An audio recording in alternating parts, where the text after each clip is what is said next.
ইবনে সালমান, আমি মোহাম্মদ নামটাও মনে চায় না। বা যারা আসছে সৌদি প্রথম অ্যারেস্ট করে কাদেরকে, জেলে ঢুকায় কাদেরকে? আপনি এই গবেষণা করছেন কারণটা কি?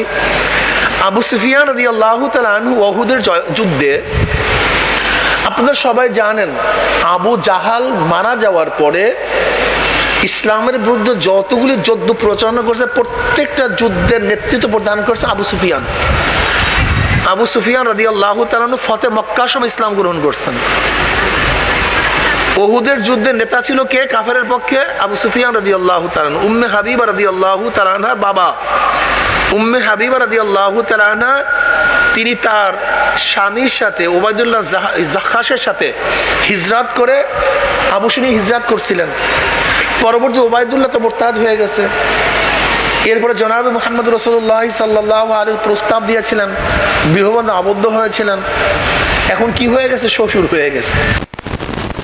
وأزواجه وأتباعه أجمعين وارحمنا معهم برحمتك يا أرحم الراحمين. السلام عليكم ورحمة الله وبركاته. পেট উল্টে দেন, ঘুরে দেন, ওদিক ঘুরে, ওদিক ঘুরে দেন, ওদিক ঘুরে দেন, ওদিকে ওদিক ঘুরে দেন। আলহামদুলিল্লাহ الحمد لله نحمده ونستعينه ونستغفره ونعوذ بالله من شرور أنفسنا من يهد الله فلا مضل له ومن يضلله فلا هادي له ونشهد أن لا إله إلا الله وحده لا شريك له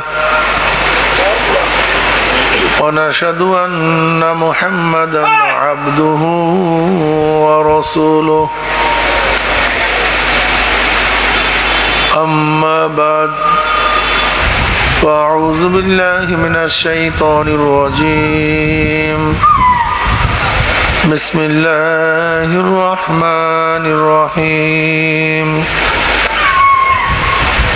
يا أيها الذين آمنوا صلوا عليه وسلموا تسليما اللهم صل على سيدنا ونبينا وحبيبنا مولانا محمد صلى الله عليه وعلى آله وأصحابه وبارك وسلم اللهم صل حبيبنا مولانا محمد صلى الله عليه اللهم صل على سيدنا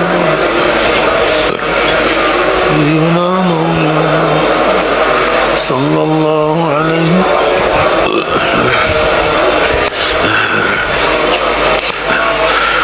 أعوذ بالله من الشيطان الرجيم بسم الله الرحمن الرحيم وما أرسلناك إلا رحمة للعالمين صدق الله مولانا العظيم وصدق رسول النبي الكريم আল্লাহ পাকের বান্দা জনাবে মুহাম্মদুর রাসূলুল্লাহ সাল্লাল্লাহু আলাইহি ওয়াসাল্লামের উম্মতগণ,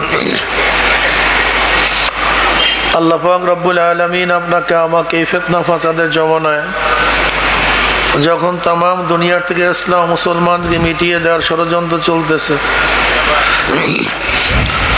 তাম দুনিয়ার মধ্যে ইসলাম মুসলমান থাকবে কি থাকবে না এই প্রশ্নের সৃষ্টি হয়েছে। যেরকম ফিলিস্তিন থেকে মুসলমানকে উৎখাত করার ষড়যন্ত্র চলছে কি চলে নেই? প্রায় ৫৪,০০০ মুসলমানদেরকে হত্যা করা হয়েছে। ৫৪,০০০-এর উপরে নির্দোষ ছোট বাচ্চা, শিশু, দুগ্ধবাহী সন্তান, নিরীহ মা, ছোট ছোট বাচ্চা, মেয়ে, বুড়া, বৃদ্ধা নির্বিচারে হত্যা করা হয়েছে। ভারতেও শুরু হয়ে গেছে। ভারতের মুসলমানদেরকে হত্যা করার ষড়যন্ত্র চলতেছে। মোদী সরকার তো ঘোষণাই দিয়েছে মুসলমানদের হত্যা করবে, নির্যাতন করবে, ওয়াকফ আইন বাতিল করার মাধ্যমে মুসলমানদের অধিকার হরণ করার চক্রান্ত চলতেছে। আপনারা তো জানেন যে ভারতের মধ্যে মুসলমানদের ওয়াকফ সম্পত্তির পরিমাণ প্রায় 10 লক্ষ একর, 9,40,000 একর, প্রায় 10 লক্ষ একর জমি মুসলমানদের ওয়াকফকৃত। এত বর্তমানে যা আছে, ব্রিটিশ যা হরণ করছে তা বাদ, ব্রিটিশ লক্ষ লক্ষ একর মুসলমানদের জমি সব সরকারিকরণ করছে। এর কারণটা কি? আপনারা জানেন যে ব্রিটিশ যখন এই দেশ দখল করে 1717 ঈসাই সালে 4টা প্রদেশ দখল করে।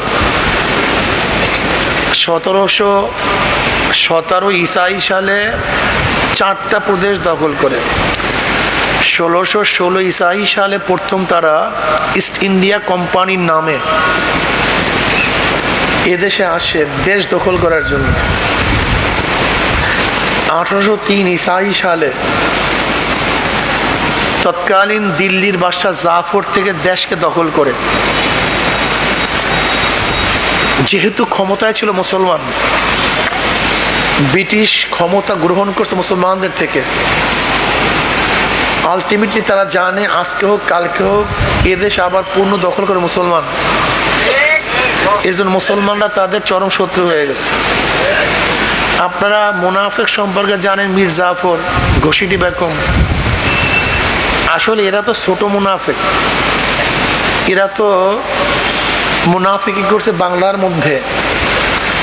সিরাজউদ্দৌলার প্রধান সেনাপতি ছিল মীর জাফর। পলাশির যুদ্ধে বেঈমানি করছে, মুনাফিকি করছে। মহীশূরের যুদ্ধে মীর সাদেক, সে ছিল হায়দারের সেনাপতি। মীর সাদেক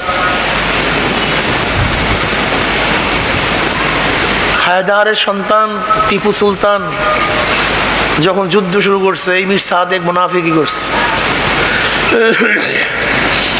কিন্তু এর চেয়ে বড় মুনাফিক কারা ছিল জানেন? উর্মিচাঁদ, করমচাঁদ, রায়দুল্লাহ বাবু, জগৎ শেঠ। এরা হলো ভারতবর্ষে ব্রিটিশদেরকে প্রতিষ্ঠিত করেছে।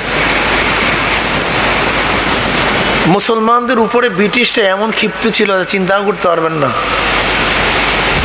এমন নির্যাতন করছে, এত নিপীড়ন করছে। 80,000 এই বাংলার মধ্যে মাদ্রাসা ছিল, সব ধ্বংস করছে। 80,000 এবং সব লাখ রাজি জমি ছিল। প্রত্যেকটা প্রতিষ্ঠানের পিছনে প্রচুর জমি ছিল। সমস্ত জমিকে সরকারিকরণ করছে। আগেকার জমানার মাদ্রাসাগুলি আজকে যে আমরা যেরকম চাঁদা তুলে মাদ্রাসা চালাই না, এইভাবে ছিল না। বরং মাদ্রাসার শাহেনশাহী অবস্থা ছিল। শাহেনশাহী অবস্থা। মাদ্রাসা নয়, প্রচুর জমি ছিল। এই জমির থেকেই মাদ্রাসা, যেরকম এখনো আছে আপনার পানশায় দারুল হুদা যে মাদ্রাসা, সেই মাদ্রাসার নামে এখনো 1600 বিঘা জমি না 1700 বিঘা জমি আছে। 1600 বা 1700 বিঘা জমি, এত জমি ছিল। এই সমস্ত জমিগুলি ব্রিটিশ সরকারিকরণ করছে। দিল্লির মধ্যে 1000 মাদ্রাসাকে ধ্বংস করছে। 80,000 আলেমকে হত্যা করছে, শহীদ করছে। 80,000 আলেমকে, 1-2 জন না, কত হাজার। যা মোটামুটি গোনা আছে, গোনার বাহিরে যা আছে তো বাদ। চাকরি চর থেকে শুরু করে খায়বার পর্যন্ত এমন কোনো গাছ ছিল না যে গাছের মধ্যে একজন আলেমকে ফাঁসিতে ঝুলানো হয় না। ও মুসলমান, আলেমদের ত্যাগ সম্পর্কে জানো না। আলেমদের ত্যাগ সম্পর্কে তোমাদের জানা নেই। আজকেও দেখো আলেমরা কত ত্যাগী। আজকেও কি ভাবতেছেন যে ছাত্রটা 3 মাসে বা 1 বছরে 30 পারা কোরআন মুখস্থ করে, হেফজ করে, তার মেধা ভালো না খারাপ? যে ছাত্রটা বিনা লোকমায় 30 পারা কোরআন শরীফ শোনায় শুরু থেকে শেষ পর্যন্ত, একটা লোকমাও যায় না, একটা ভুলও হয় না, কি মেধা খারাপ না ভালো? এই ছেলেটা কি জানে না আমি বাংলা ইংলিশে পড়লে আমি সচিব হতে পারতাম, প্রধান সেনাপতি হতে পারতাম? এ জানে না। যারা হাদিস মুখস্থ করে, হাদিস পড়া, জানো তাদের মেধার অবস্থাটা কি? দেখো ঢাকা ইউনিভার্সিটিতে মাদ্রাসার ছেলেরা এক পাঠ পরীক্ষা দেয়, সব না, আলিয়ার, তাও আলিয়ার সব ছাত্রই কিন্তু পড়ে না। এর মধ্যে দেখবা অধিকাংশ সময় ফার্স্ট সেকেন্ড হয় এসব মাদ্রাসার ছেলেরা। এই ঢাকা ইউনিভার্সিটিতে মাদ্রাসার ছেলেরা, এই যে যারা মুহাদ্দিস, জানেন কি মেধা তাদের, কি পরিমাণের মেধা। কিন্তু তারাই সমস্ত কিছুকে বিসর্জন কেন দেয়? তারা তো বহুত দামি চাকরি করতে পারত, বহুত বয়সার চাকরি নিতে পারত, অনেক বড় অফিসার হতে পারতেন, কিন্তু সব কিছু বিসর্জন দিয়ে তার দিনে খেদমত কেন দেয়? একদিনও চিন্তা করছেন? আর আপনার তাদেরকে টিটকারি করেন, আপনার তাদেরকে ফাইজলামি করেন। মিয়া বোকা, তোমার চেয়ে বড় বোকা দুনিয়াতে নাই, তুমি একটা পাগল আস্তা। এরা নিজের জন্য না তো। একজন ইমাম সাহেবের কয় টাকা দাও? একজন বক্তব্যে পড়ে কয় টাকা দেন তাকে? কয় পয়সা নেয়? আপনার চা খাওয়ার পয়সাও তারা নেয় না। একজন বড়লোক তার বাচ্চার পেন্টি কেনার, ডায়াপার কেনার পয়সাও তো তারা খরচ করে না। ডায়াপার, কতগুলি ডায়াপার লাগে একটা বাচ্চার, আপনি বলেন তো প্রতিদিন? ভালো কোম্পানির ডায়াপার গুলি কত দাম? এত ত্যাগ কেন? সব কিছু বিসর্জন দেয়। একদিনও চিন্তা করছেন? এরা পারে না তা না, যেরকম এরা যদি ব্যবসা করতো তা তোমার চেয়ে অনেক বড় বড় ব্যবসায়ী হতে পারত, অনেক বড় বড়। যেমন আমি সামান্য কিছু করি আর কি, ব্যবসাটা আমি দেখলাম আমি ভালো মতো করলে হয়তো বাংলাদেশের মধ্যে ভালো ব্যবসায়ী হতে পারতাম, আমার বিশ্বাস। দেখেন সময়ই পাই না আমি আমি আমি সময়ই পাই না কোনো সময়, সারাদিন এক কাজে ব্যস্ত, মানুষের দ্বারা ব্যবসা চালাই, তারপরে থেকে ভালোই, খারাপ না একেবারে। কিন্তু আমি যেটা আমি বলতে চাই, যদি দেখেন আমার সমস্ত সময়টা সেখানে ব্যয় করতাম, আমি সমস্ত সময়টা যদি আমার মেধাটা যদি ব্যবসায় ব্যয় করতাম, তাহলে হয়তো ফার্স্ট ক্লাস ব্যবসায়ীদের মধ্যে থাকতাম আমরাও। এরকম আমার কথা, আমি তো গভর্নমেন্ট, কিন্তু আমার চেয়ে হাজারো জিহিনীরা আছে, হাজারো মেধাবীরা আছে, হাজারো যোগ্যতা সম্পন্ন ব্যক্তিরা আছে, আলেমরা আছেন, কিন্তু তারা সব কিছু ত্যাগ করছে একমাত্র দিনের জন্য, একমাত্র দিনের জন্য, এই তোমাদেরকে দিন শিক্ষা দেওয়ার জন্য। তারা ওয়ারাসাতুল আম্বিয়া, যেরকম নবীগণ দুনিয়ার কিছু গ্রহণ করেননি।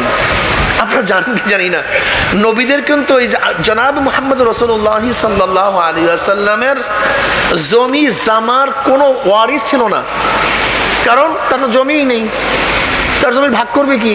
নবীদের কোনো সম্পত্তি থাকে না। কিসের জন্য? মানুষকে রাহনুমাই করার জন্য। এরা এত ত্যাগ করে শুধু মানুষকে রাহনুমাই করার জন্য, পথ প্রদর্শন করার জন্য। তোমাদেরকে ডাকে কেন? আল্লাহ বল লোকদেরকে আল্লাহর সাথে মিলাই দেওয়ার জন্য। তুমি তাকে শত্রু মনে করো, তুমি তাকে ঘৃণা করো, বোকা। দেখো বাবা, তুমি কেন বুঝতেছো না? যে ব্যক্তি মাদ্রাসায় 1 নাম্বার হয়, সে ব্যক্তি স্কুলেও 1 নাম্বার হইতো। আবার যে ছেলেটা স্কুলে 1 নাম্বার হয়, ও মাদ্রাসা আসলে ওইটা 1 নাম্বার হবে। যেহেতু মৌলিক গুণ, মেধা তো মৌলিক গুণ, টাকাটা মৌলিক পাওয়ার। টাকা কি ভাই? যদি স্বর্ণ কেনেন কিনতে পারবেন, যদি রূপা কিনেন, যদি মধু কিনেন, যদি মদ কিনেন, টাকা তো এমন একটা জিনিস যা দিয়া যা ক্রয় করেন সেইটাই কিনতে পারবেন। এখন দেখার বিষয় আপনি কোন জায়গায় খরচ করতেছেন, মদের পিছনে মধুর পিছনে, ব্যাপারটা এখানে। মেধা তো একটা দামি জিনিস, এটা যেখানে আপনি লাগাবেন। ভালো চুরি করতে চান, যদি আপনি ভালো চোর হইতে চান, মেধাবীরা ভালো চোর হবে। যদি ভালো ডাকাত হতে চান, মেধাবীরা ভালো ডাকাত হবে। যদি মেধাবীরা, যেমন বাংলাদেশ ব্যাংক থেকে চুরি করছে কারা? যেমন তেমন মেধাবীরা বাংলাদেশ থেকে চুরি করতে পারে না। এই হ্যাক কইরা যেমন তেমন মেধার কাম না, অনেক টপ লেভেলের মেধার কাজ। ওর মেধাও যেরকম, ও চুরিও করে সেরকম। ও ভালো চোর, যেমন তেমন চোর না। কেন? মেধা তো একটা মৌলিক পাওয়ার, এটা যেখানে ব্যবহার করেন সেখানেই ভালো রেজাল্ট করবো। যেই ব্যক্তি স্কুলে ফার্স্ট হয় সেইটি মাদ্রাসায় ফার্স্ট হইতো, যেটা মাদ্রাসায় ফার্স্ট হয় ওইটি স্কুলেই ফার্স্ট হইতো, কথা ঠিক না? কিন্তু ওলামায়ে কেরাম সবকিছু বিসর্জন দিচ্ছে একমাত্র দিনের জন্য, ইসলামের জন্য, এই আল্লাহ বলা লোকদেরকে আল্লাহর সাথে মিলাইয়া দেওয়ার জন্য। কত মানুষ যে শহীদ হয়েছে, ওলামায়ে কেরাম কি পরিমাণ। তুমি কি জানো এই কামাল পাশা, এই নাস্তিকের বাচ্চা নাস্তিক, তুর্কিস্তান দখল করার পরে ও প্রথম কাজটা করছে জানো? সবচেয়ে বেশি আলেমদেরকে হত্যা করছে। কাদেরকে? আলেমদের। কিভাবে হত্যা করছে? যেই আলেমের বাড়ি যেই গাছ ছিল সেই আলেমের বাড়ির গাছের মধ্যে আলেমকে ফাঁসিতে ঝুলিয়ে দিচ্ছে। এই কামাল পাশা, যারা কামাল কামাল তোমরা কামাল কিবার আতাই তুর বলো, আসলে আতাতুর না আতাইতুর। তোমরা যাকে কামাল আতাইতুর বলো, আতাতুর বলো, আসলে এটা কামাল পাশা, এটা খুনি, এটা নাস্তিক। ও আজানকে বন্ধ করছে, আরবি শব্দ পরিবর্তন করছে, কোরআন পড়া বন্ধ করে দিয়েছে, বোরকা পড়াকে নিষিদ্ধ করেছে, মাদ্রাসাকে ধ্বংস করে ফেলছে। এমনকি আলেমদেরকে বলছে যাও তোমাদের জন্য হজের জন্য জাহাজ তৈয়ার। আলেমরা বাঁচার জন্য জাহাজে উঠছে, গভীর সাগরে জাহাজে নিজে ছিদ্র করে সমস্ত আলেমকে হত্যা করছে এই কামাল পাশা। এর কারণটা কি বলেন তো? ব্রিটিশরা আলেমদেরকে হত্যা করছে, কামাল পাশা আলেমকে হত্যা করছে। যেই দেশে যখন যারা দখল করছে তারা প্রথম আলেমকে হত্যা করছে। এমনকি সৌদি এই যে একটা আছে না ইবনে সালমান, আমি মোহাম্মদ নামটাও মনে চায় না, বা যারা আছে সৌদি প্রথম অ্যারেস্ট করে কাদেরকে? জেলে ঢুকায় কাদেরকে? আপনি এই গবেষণা করছেন কারণটা কি? আবু সুফিয়ান রাদিয়াল্লাহু তাআলা আনহু উহুদের যুদ্ধে, আপনারা সবাই জানেন আবু জাহাল মারা যাওয়ার পরে ইসলামের বিরুদ্ধে যতগুলি যুদ্ধ প্রচারণা করছে প্রত্যেকটা যুদ্ধের নেতৃত্ব প্রদান করছে আবু সুফিয়ান। আবু সুফিয়ান রাদিয়াল্লাহু তাআলা আনহু ফতে মক্কার সময় ইসলাম গ্রহণ করছেন। উহুদের যুদ্ধের নেতা ছিল কে কাফেরের পক্ষে? আবু সুফিয়ান রাদিয়াল্লাহু তাআলা। উম্মে হাবিবা রাদিয়াল্লাহু তাআলা আনহার বাবা উম্মে হাবিবা রাদিয়াল্লাহু তাআলা আনহা, তিনি তার স্বামীর সাথে ওবায়দুল্লাহ জাখাসের সাথে হিজরাত করে আবুসিনী হিজরাত করছিলেন। পরবর্তী ওবায়দুল্লাহ তো মুরতাদ হয়ে গেছে। এরপরে জনাবে মুহাম্মদ রাসূলুল্লাহ সাল্লাল্লাহু আলাইহি প্রস্তাব দিয়েছিলেন, বিবাহবন্ধনে আবদ্ধ হয়েছিলেন। এখন কি হয়ে গেছে? শ্বশুর হয়ে গেছে, কিন্তু কাফের ছিল ওই পর্যন্ত। উহুদের ময়দানের ঘটনা কি ছিল মনে আছে তো? কুতিলা মুহাম্মদ সাল্লাল্লাহু আলাইহি ওয়াসাল্লাম। শয়তান ঘোষণা দিয়েছে যে মুহাম্মদ সাল্লাল্লাহু আলাইহি ওয়াসাল্লাম মৃত্যুবরণ করছে। কাফেররা বিশ্বাস করছে সে আর দুনিয়াতে নাই, কাফেররা বিশ্বাস করছে। নবী আলাইহিস সালাতু পালায়ন করছিলেন কোথায়? উহুদের পাহাড়ে। আবু সুফিয়ান তখন গিয়া ওই উহুদের কিনারায় গিয়া প্রশ্ন করছিল, কি মনে আছে? এইটা মনে রাখবেন, এটা মারাত্মক একটা কথা, মারাত্মক পয়েন্ট। এইটা মনে রাখলে 1000 কোটি মাসালা হল হবে। আবু সুফিয়ান প্রশ্ন করছিল, সে তো কি ধারণা করছে নবী আলাইহিস সালাম দুনিয়াতে, এটা তো বিশ্বাসবদ্ধমূল। এবার প্রশ্ন করছে আবু বকর কি জিন্দা আছে? নবী আলাইহিস সালাত বলে খবরদার কেউ জবাব দিও না, কেউ জবাব দিও না, চুপচাপ থাকো। কোনো জবাব আসছে না, মনে করছে আবু বকর দুনিয়াতে নেই। এরপর দ্বিতীয় প্রশ্ন করছে কি ওমর কি জিন্দা আছে? বলেন তো এই দুইটা প্রশ্ন কেন করছে? সে তো জ্ঞানী, আবুল হাকাম বলতো তাকে, অনেক জ্ঞানী, মারাত্মক জ্ঞানী ছিলেন। আর ওর মধ্যে জ্ঞানীদের মধ্যে একজনের আবু সুফিয়ান রাদিয়াল্লাহু তাআলা আনহু। কিন্তু এই দুইজনের নাম প্রশ্ন করলেন কেন? তার মেধার মধ্যে ছিল নবী দুনিয়াতে নাই। এরপর কি প্রশ্ন করছে? প্রশ্ন করছে নাই, মনে করছে সেও নাই। এরপর প্রশ্ন করছে কারণটা কি? আবু সুফিয়ান জানে, আবু সুফিয়ান জানে যদি মুহাম্মদ দুনিয়াতে নাই সাল্লাল্লাহু আলাইহি ওয়াসাল্লাম, কিন্তু আবু বকর ও ওমর একজন যদি জিন্দা থাকে ইসলাম আবারও দাঁড়ায় যাবে, এটা ধ্বংস হবে না। জানে ইসলাম আর ধ্বংস হবে না। ব্রিটিশরা জানে, খ্রিস্টানরা জানে, ইহুদিরা জানে যদি 100 কোটি মানুষ মারা যায় তাতেও কিছু আসে যায় না, কিন্তু আলেম যদি না থাকে তার ইসলাম আর থাকবে না। ভালো মতো জানে, ভালো মতো জানে আলেম না থাকলে আর ইসলাম। এই হেদায়েতের বাণী শুনাইবে কে বলেন তো? কোরআন বুঝাইবে কে? হাদিসের ব্যাখ্যা দিবে কে? মাসালা বলবে কে? আপনারা যতই শিক্ষিত হন, বাংলা পড়িয়া 2-1 লাইন পড়িয়া গভীর এলেম অর্জন করা যায় না। গভীর এলেম ভিন্ন জিনিস, এলেমের গভীরতা ভিন্ন জিনিস। এর জন্য খ্রিস্টানরা তো পণ্ডিত, ইহুদিরা পণ্ডিত, ওরা জানে আলেম যদি জিন্দা থাকে, মাদ্রাসা যদি জারি থাকে, এখান থেকে প্রোটেকশন হইতেই থাকবে না, বন্ধ হবে না। কথা বুঝতে পারছি? এই জন্য আলেমদের উপর অত্যাচার করছে, অবিচার করছে, জুলুম করছে, হত্যা করছে। আলেমরা পাড়ায় বালাইছে, হিজরাত করতে বাধ্য হয়েছে, না খাইয়া ছিল। এরপরও তারা নিজেরা না খেয়ে তারপরও দাঁড়ে দাঁড়ে গিয়ে মানুষকে পড়াইস, বক্তব্য শিখাইস, দাওয়াত দিস, আসো দিনের পথে, আসো আসো কল্যাণের দিকে আসো। নবী আলাইহিস সালাতু ওয়াস সালাম দুনিয়াতে কেন প্রেরণ করেছেন আল্লাহ পাক? ওমা আরসালনাকা ইল্লা রাহমাতাল লিল আলামিন। আমার নবী দুনিয়াতে কম্পিউটার আবিষ্কার করার জন্য আসেন নাই, প্লেন বানাবার জন্য আসেন নাই, দ্রুতগামী ট্রেন আবিষ্কার করার জন্য আসেন নাই, আমার নবী খনি আবিষ্কার করার জন্য আসেন নাই। আমার নবী দুনিয়াতে আসছেন কেন? মানুষ রূপী অমানুষদেরকে মানুষ বানাবার জন্য। বলেন কিসের জন্য? মানুষের চেহারার নাম মানুষ না। আবু জাহালের আমাদের মতোই চেহারা ছিল। আবু জাহালের চক্ষু কয়টা ছিল? নাক, কান, চেহারার মধ্যে কোনো পার্থক্য ছিল না, চেহারা তো একই ছিল, মানুষের মতোই ছিল, কিন্তু মানুষ না। কারুনের চেহারা তো আমাদের মতোই ছিল, কিন্তু সে তো মানুষ না। নমরুদের চেহারা তো আমাদের মতোই ছিল, কিন্তু সে কিন্তু মানুষ না।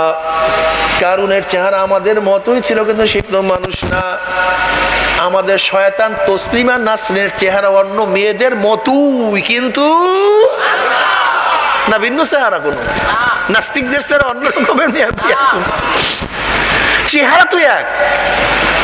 বরং আবু লাহাব মানে অস্পিলঙ্গের বাপ, খুবই উজ্জ্বল ছিল আবু লাহাবের চেহারা, মারাত্মক সুন্দর ছিল, জমনে সুন্দর ছিল। এমনকি দাহিয়া কলবি রাদিয়াল্লাহু তাআলা আনহু, যিনি এত বড় জালেম ছিলেন, এত বড় জালেম, নিজের হাতে নিজের ঔরজাত 70টা মেয়েকে হত্যা করছে, জেতা। দাহিয়া কলবি রাদিয়াল্লাহু চেহারার অবস্থা জানেন আপনারা? আরে খোদা রে, এই বেচারাকে আল্লাহ পাক এত বেশি সৌন্দর্যতা দান করছেন, এই বেচারা রাস্তায় ঠিক মতো হাঁটতে পারতো না, মেয়েদের জ্বালায়। মেয়েরা পাগল হয়ে পড়তো তার গায়ের উপরে, পাগল হয়ে তার কাছে চলে আসতো। এত মারাত্মক চেহারা ছিল, আকর্ষণীয় চেহারা ছিল। মেয়েদের ফিতনায় তিনি সবসময় চেহারা আবৃত করে ঘুরতে হইত। দাহিয়াতুল কলবি রাদিয়াল্লাহু, অথচ কত বড় জালেম, নিজের হাতে নিজের ঔরজাত 70টা মেয়ে সন্তানকে দাপন করছে। দাহিয়াতুল কলবি রাদিয়াল্লাহু তাআলা ইসলাম গ্রহণ করার আগে চেহারার কোনো সৌন্দর্যতার কোনো অভাব ছিল না, কিন্তু আসলে মানুষ ছিল না। ইসলাম গ্রহণ করার পরে আমার মাওলা এত সুন্দর মানুষ বানায়া দিছে, অধিকাংশ সময় জিবরাইল তার সূরা ধরিয়া দুনিয়াতে আসতো। ওমর ইবনে খাত্তাব রাদিয়াল্লাহু ইসলাম গ্রহণ করার আগে যেই চেহারা ছিল, ইসলাম গ্রহণ করার পর একই চেহারা ছিল নাকি? ইসলাম গ্রহণ করার আগে যে চেহারা নাকি ভিন্ন? না চক্ষু পরিবর্তন, না হ্যাঁ অবয়ব সবই এক। ইসলাম গ্রহণ করার আগে হযরত ওমর ইবনে খাত্তাব রাদিয়াল্লাহু তাআলা আনহু নবী আলাইহিস সালাতু ওয়াস সালাম হত্যা করার জন্য নাঙ্গা তলোয়ার নিয়ে রওনা করছে। কিন্তু এই ব্যক্তি ইসলাম গ্রহণ করার পরে অবস্থাটা কেমন হয়ে গেছে, এখন তার কথা মাটিতে শুনে, তার কথা পানিতে শুনে, ওমর ইবনে খাত্তাবের কথা বাতাসে শুনে। ওমর ইবনে খাত্তাব রাদিয়াল্লাহু তাআলা খুতবা দেন মদিনায়, ওখান থেকে ইশারা দিয়া সারিয়াতুল জাবাল, হে সারিয়া পাহাড়ের দিকে তাকাও। সারিয়া রাদিয়াল্লাহু সিরিয়ার মধ্যে, কোথায়? অথচ বাতাস তার আওয়াজ সিরিয়ায় পৌঁছায়া দিছে।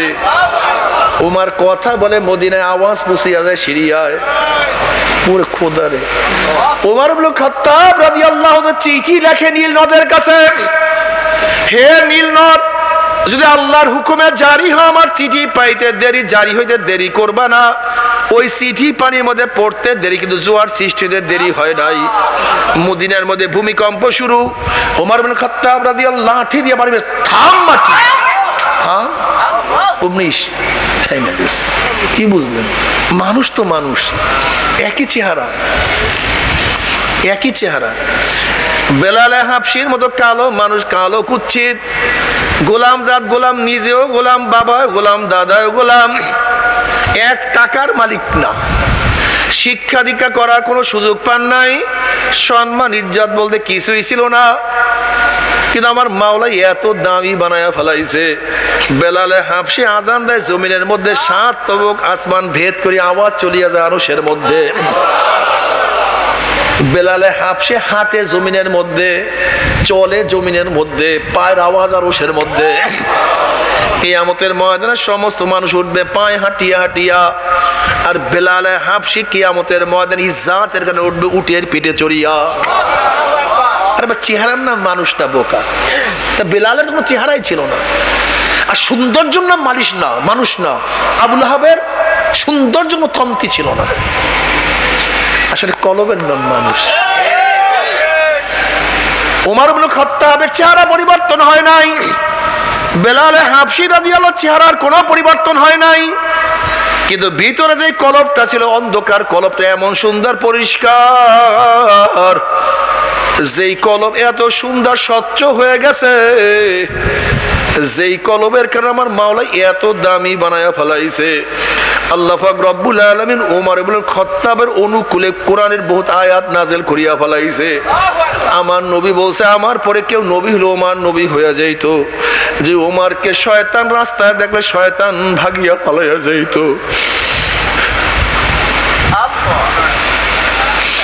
আমার যুবক বাবারা, কলবটাকে স্বচ্ছ করো, খালি চেহারা স্বচ্ছ করার চেষ্টা করিও না।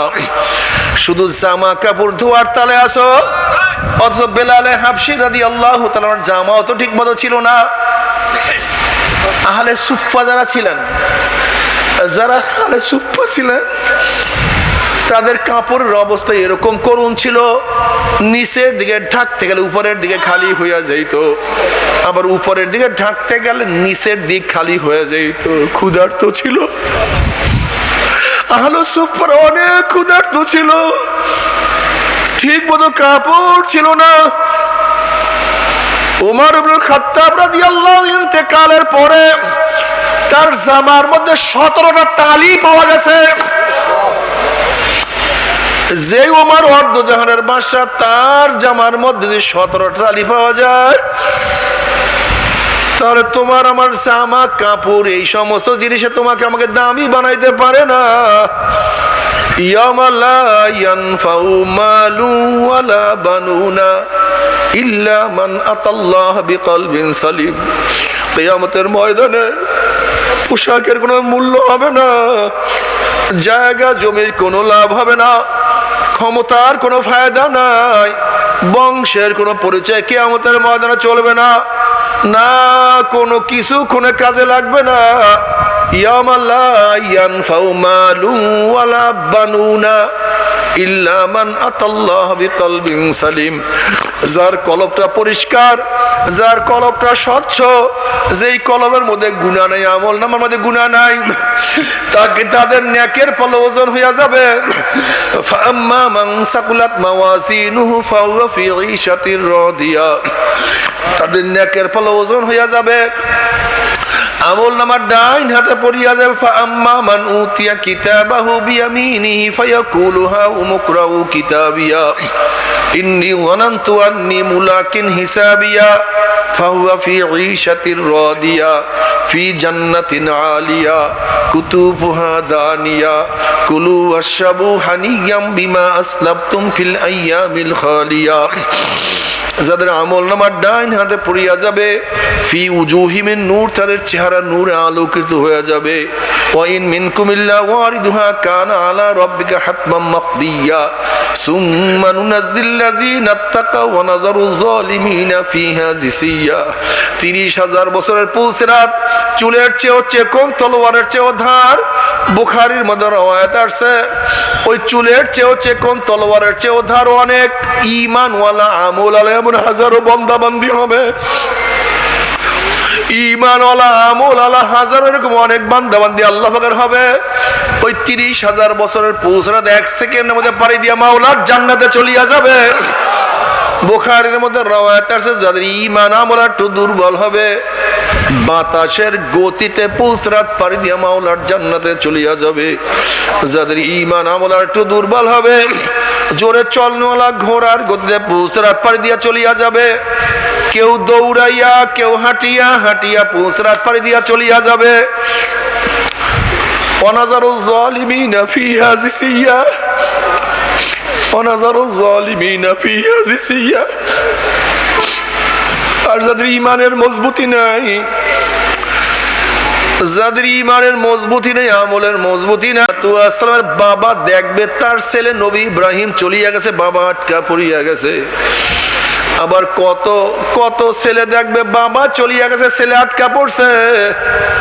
যেরকম নবী নূহ আলাইহিস সালাতু ওয়াস সালামের ছেলে কেনান দেখবে তার বাবা চলিয়া গেছে, ছেলে আটকা পড়িয়া গেছে, আল্লাহ মাফ করিয়া দাও। কত স্বামী দেখবি স্ত্রী চলিয়া গেছে, স্বামী আটকা পড়ছে। যেরকম আসিয়া আলাইহিস সালাতু ওয়াস সালামের স্বামী ফিরাউন দেখবে যে তার স্ত্রী পড়িয়া গেছে, স্বামী আটকা পড়িয়া গেছে। আবার কত স্ত্রী দেখবে স্বামী চলিয়া গেছে, স্ত্রী আটকা পড়ছে। যেরকম নবী লূত আলাইহিস সালাতু ওয়াস সালামের স্ত্রী দেখবে তার স্বামী নবী লূত তো পুলসিরাত পাড়ি দিয়ে চলিয়া গেছে, স্ত্রী বেচারা ধরা খেয়ে গেছে। কত মালিক দেখবে গোলাম চলিয়া গেছে, কত গোলাম দেখবে মালিক চলিয়া গেছে। কত বড় লোক দেখবে, ১,০০০ কোটি টাকার মালিক দেখবে তার দারোয়ান চলিয়া গেছে, মালিক আটকা পড়ছে। কত উস্তাদ দেখবে ছাত্র চলিয়া গেছে, উস্তাদ আটকা পড়ছে। কত পীর দেখবে মুরিদ চলিয়া গেছে, পীর আটকা পড়ছে। আবার কত মুরিদ দেখবে পীর চলিয়া গেছে, মুরিদ আটকা পড়ছে।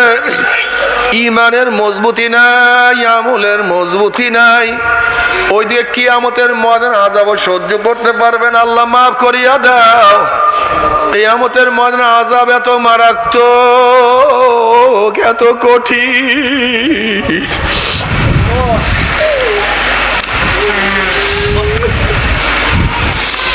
ইয়াউমা ইয়াফিরুল মারউ মিন আখিহি ওয়া উম্মিহি ওয়া আবিহি ওয়া সাহিবাতিহি ওয়া বানি।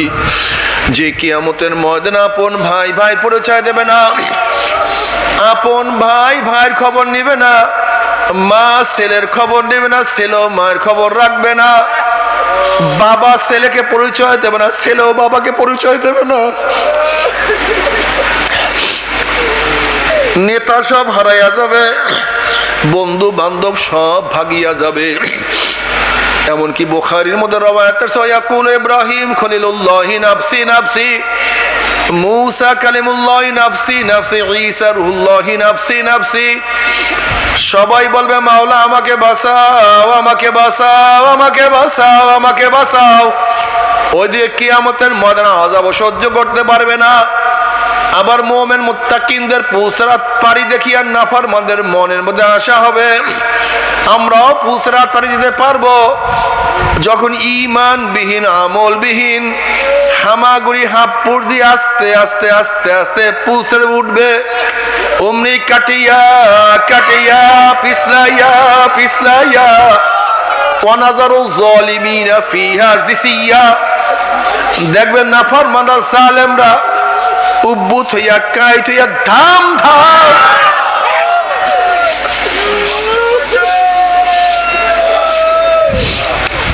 আল্লাহ আমাদের সবাইকে মাফ করিয়া দাও।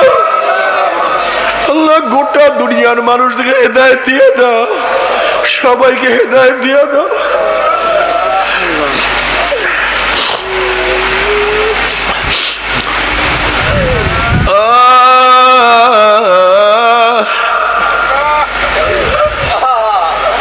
যখন পৌঁছাতে পড়িয়া যাবে, একদিন নয়, 2 দিন নয়, 1 বছর, 10 বছর, 20-30 বছর নয়, 70 বছর পর্যন্ত, 70 বছর পর্যন্ত আগুনের নিচে যাইতেই থাকবে, যাইতেই থাকবে, আগুন আর আগুন,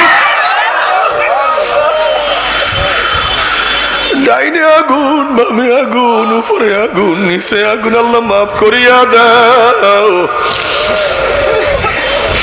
তুমি মাপ না করলে উপায় হবে না মাওরে।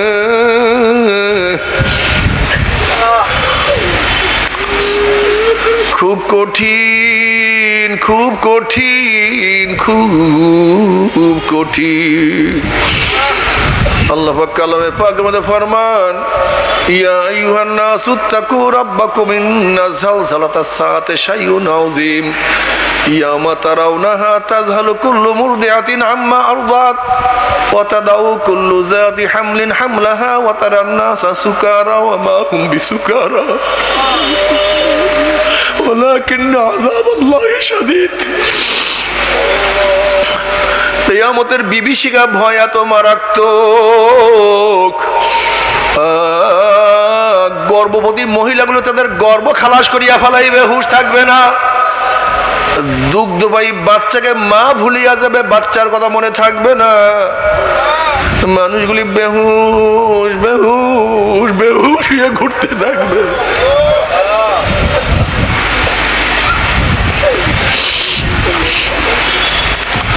মামারে ইজা জুলজিলাতিল আরদু জিলজালাহা ওয়া আখরাজাতিল আরদু আসকালাহা ওয়া ক্বালাল ইনসানু মা লাহা ইয়াওমাইযিন তুহাদ্দিসু আখবারাহা বিআন্না রাব্বাকা আওহা লাহা ইয়াওমাইযিন ইয়াসদুরুন নাসু আশতাতান লিয়ুরাউ আমালাহুম। প্রত্যেকের আমল নামা দেখতে পারবে, কে কত নামাজ পড়ছো, কে কত নামাজ কাজা করছো, কে কত রোজা রাখছো, কে কত রোজা ছাড়ছো, কে কতবার কত মদের বোতলে চুমুক দিছো, কে কত গাজার কলকিতে টান মারছো, কে কত ঘুষ গ্রহণ করছো, কে কত চুরি করছো, কে কত অবৈধ কাজের মধ্যে বেজেনা বিচারের মধ্যে লিপ্ত হইয়া গেছো। আল্লাহ আল্লাহ আল্লাহ, তুমি মাফ করিয়া দাও। فمن يعمل مثقال ذرة خيرا يره ومن يعمل مثقال ذرة شرا يره। যদি 1 জাররা পরিমাণ ভালো কাজ করো, 1 জাররা পরিমাণ ভালো কাজও দেখতে পারবা। যদি জিন্দেগিতে একবার আমার আল্লাহকে আল্লাহ বলিয়া ডাক দাও, যদি জিন্দেগিতে একবার সুবহানাল্লাহ বলো, যদি জিন্দেগিতে একবার আলহামদুলিল্লাহ বলো, সেইটাও দেখতে পারবা। অমুক তারিখ, অমুক দিন, অমুক জায়গায় বসিয়া তুমি একবার আমার আল্লাহকে আল্লাহ বলিয়া ডাক মারছো, আমার মাওলার জিকির করছো, আমার মাওলার ইবাদত করছো। আবার জঙ্গলের মধ্যে গোপনে প্রকাশে যা গুনাহ করছো তাও তুমি সব স্পষ্ট দেখতে পারবা। লা ইউগাদিরু সাগীরাতান ওয়ালা কাবীরাতান ইল্লা আহসাহা। ছোট বড় কিছু বাদ যাবে না।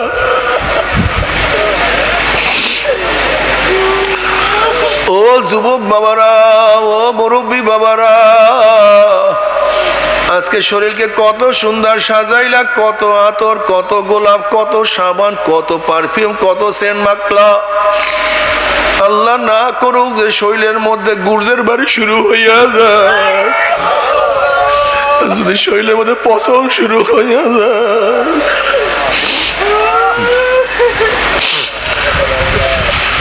তবে মুমিন মুসলমান বলতে সবাইরই মনে চায় গুনার থেকে ফিরিয়া নেয়, কামল করিয়া মাওলার জান্নাত, কিন্তু সবাইরই যাইতে মনে চায়। গুনাহ নিয়া মাওলার জাহান্নামে কাউরে কিন্তু যাইতে মনে চায় না। কিন্তু কেনই বা আমরা নেক আমল করতে পারি না, কেনই বা গুনার কাম ছাড়তে পারি না? এর মূল কারণ হলো আপনার এবং আমার পিছনে নফস এবং শয়তান লাগিয়া রইছে। এই নফস এবং শয়তান থেকে ফেরার জন্য যে কোনো একজন হক্কানি আল্লাহর ওলির হাতে হাত দিতে হবে রে বাবা। খবরদার, বর্তমান জমানায় পীর মুরিদের নামে ভেজাল, ব্যবসা, দলাদলি, হিংসা, হাসাদে পরিণত হয়ে গেছে। সমস্ত আল্লাহর ওলির একমত, যেই পীরের 5 জন মুরিদের মধ্যে কম পক্ষে 3 জনকে দেখবা আলহামদুলিল্লাহ সুন্নাত মুআফিক আমল আকলাক মজবুত হয়ে যাইতে আছে, গুনার কাম ছাড়তে আছে, নেকের আমল ধরতে আছে, কলব নরম হইয়া চোখে পানি আসতে আছে। বৃক্ষ তোর নাম কি, ফলে পরিচয়? আমি চরমোনাই বুঝি না, চরমনের দাওয়াত, প্রশংসা, প্রচার প্রসার করার জন্য আসিনি রে বাবা। চরমোনাই যাওয়ার তোমার কোনো দরকার নাই, কোনো দরকার নাই, কোনো দরকার নাই। তুমি যার কাছে গিয়া পারো গুনার কাম সারো, নেকের আমল ধরো, কলব নরম করিয়া চোখে পানি নিয়া মাওলার কবরে যাইও। যেরকম দুনিয়ার ঘরে আগুন লাগলে পানি সারা নিবানো যায় না, ঠিক তো তোমার এবং আমার গুনার দ্বারা যে জাহান্নামের আগুন জ্বলিয়া রইছে, চোখের পানি ও সারা তো জাহান্নামের আগুন নিবানো সম্ভব না।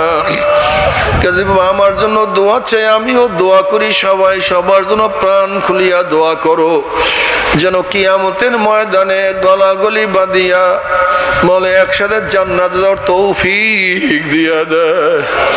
আল্লাহুম্মা আমিন, আল্লাহুম্মা আমিন। ও আমার পর্দার মা বোনেরা, ও আমার পর্দার মা বোনেরা, 2 হাত তুলিয়া মাওলার দরবারে কান্দো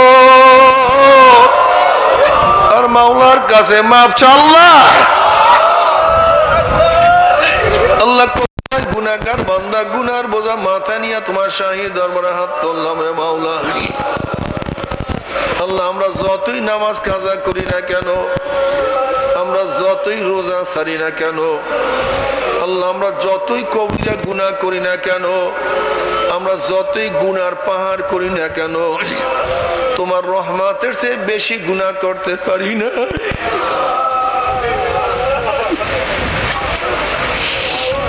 তোমার মাগফিরাতের চেয়ে বেশি গুনাহ করা সম্ভব না। আমাদের গুনার দিকে না তাকাইয়া তোমার রহমতের দিকে তাকাইয়া তুমি আমাদের জিন্দগির সমস্ত গুনাহ খাতা মাফ করে দাও।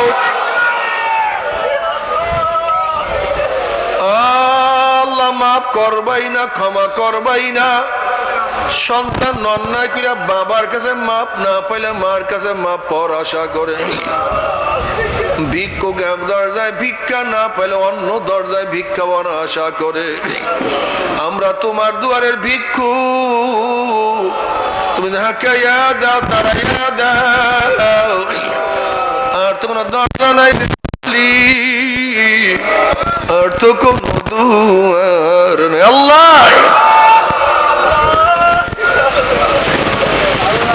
আল্লাহ আমার যুবক বাবাদেরকে কবুল করিয়া না, আল্লাহ আমার যুবক বাবাদেরকে কবুল করিয়া না, আল্লাহ আমার মুরব্বী বাবাদেরকে কবুল করিয়া না, আল্লাহ আমার মা বোনদেরকে কবুল করিয়া না।